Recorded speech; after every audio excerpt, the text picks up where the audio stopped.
Hi. So we are interested in studying clothing styles' effect on social attraction.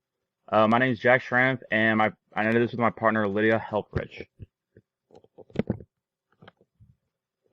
In our study, we'll be looking at 5 different clothing styles and see how people perceive them. We're interested in seeing how people's clothing choices can make them more socially attractive. In addition, we want to test if similarities in clothing style increases social attraction.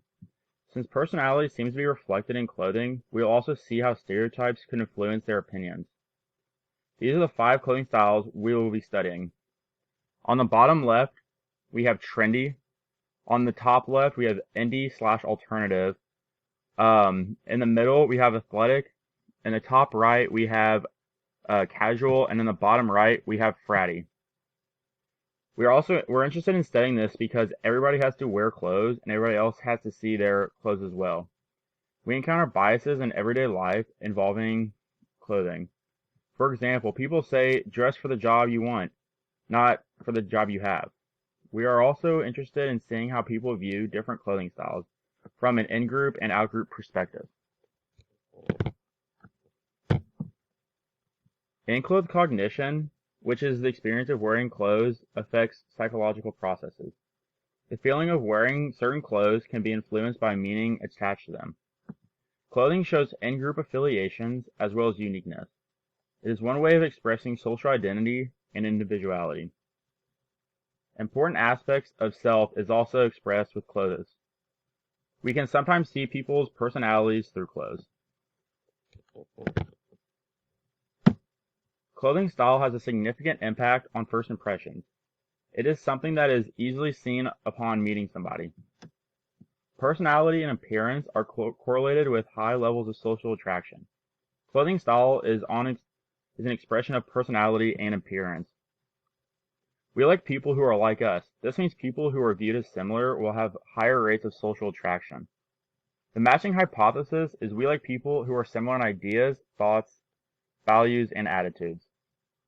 People of the same age, social class, and physical attractiveness tend to gravitate towards one another. Clothing categorizes people into groups showing people in-group and out-group affiliations. Those in group share a certain style. They are also better at forming judgments about their group. Individuals in these groups have a lot of trust in one another and a distrust of those in the out-group.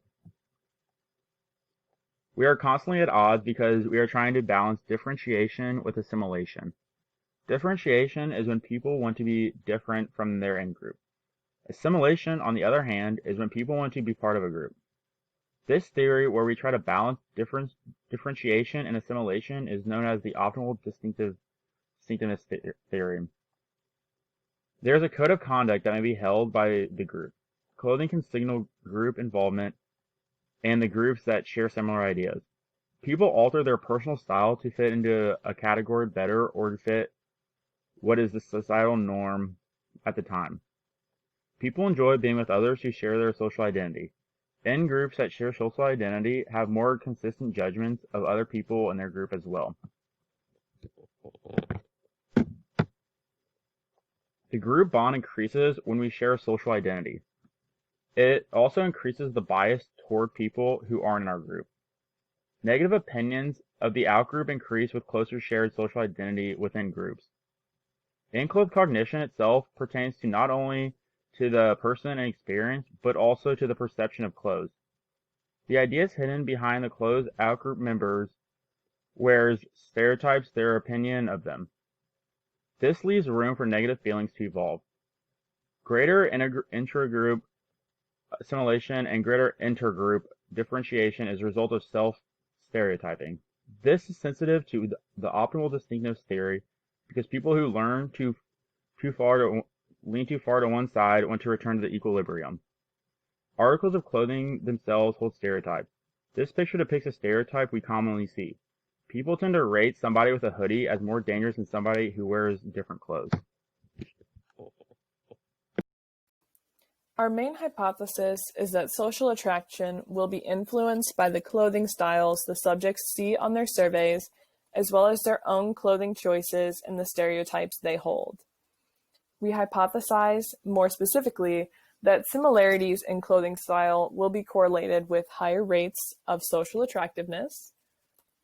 And we also hypothesize that outgroups' ratings of social attraction will be more negative due to stereotypes they have regarding outgroups' personalities. So we expect that there will be a positive correlation between similar clothing styles and social attractiveness. And we also expect that people will rate outgroup clothing with different personality words compared to the ones they rate their own style on. Our participants, we are wanting at least 50 participants, and each participant will be in each subject since it is a within subjects design, and this will be a correlational study as well. Our variables, we have 3 independent variables: images of clothing styles, personal clothing style, and stereotyped adjectives. The dependent variable is social attraction, and potential confounding variables we found would be gender and race. To overcome this, we decided to limit our study to only women. This was due to a potential bias in social connectedness ratings, as well as the Rosenwasser article that said that women notice clothing styles more than men and often form more of an impression due to clothing styles. In order to avoid race being a bias, we decided to not include race in the photos at all. First, for the procedure, the participants will receive the Tippy test. The Tippy test is a 10-item Big 5 scale, and it asks subjects to rate on a 1 to 7 Likert scale if the participant agrees or disagrees on 10 different adjectives. So 3 examples are extroverted, critical, or dependable. Next, they will receive their images of clothing styles. This, of course, is the 5 different styles: trendy, indie, fratty, athletic, and casual. Underneath the clothing styles, they will be asked to rate their personal clothing. They will be asked to say to what extent 1 to 5 does this clothing style represent your own clothing style. Then they will rate social attraction, which we will be asking, would you be friends with this person on a scale of 1 to 5, as well as would this person fit into your circle of friends on a scale of 1 to 5. Next, the adjectives will be listed directly underneath the clothing styles as well. And here we will have them select 5 adjectives out of the list that they feel fits that particular clothing style. And then for general demographics, at the end of the study, we will be collecting information on age, gender, race, organizations involved in, school, since that could influence in-group and out-group, as well as how important is style to you. And here are the examples. This is what the participant would see. They would get just 1 row. This is 3 different parts to the trendy style. And then this is the same idea right here, but just different clothing. And this would be the indie style. Then here we have fratty, and then athletic,